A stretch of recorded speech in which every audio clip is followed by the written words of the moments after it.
பார்களில் பெண்கள் வேலை செய்ய அனுமதிக்கும் வகையிலான சட்ட திருத்தத்தை மேற்குவங்க அரசு சட்டசபையில் நிறைவேற்றியுள்ளது. மேற்கு வங்கத்தில் முதல்வர் மமதா பானர்ஜி தலைமையில் திரிணாமுல் காங்கிரஸ் கட்சியின் ஆட்சி நடைபெற்று வருகிறது.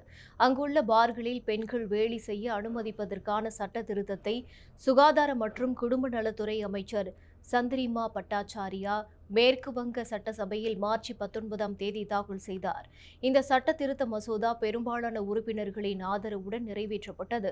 மேற்கு வங்கத்தில் மது விற்பனை செய்யும் கடைகள், மது அருந்தும் வசதி கொண்ட பார்களுடன் கூடிய கடைகள் என இரு வகையான மதுபான கடைகள் செயல்பட்டு வருகின்றன.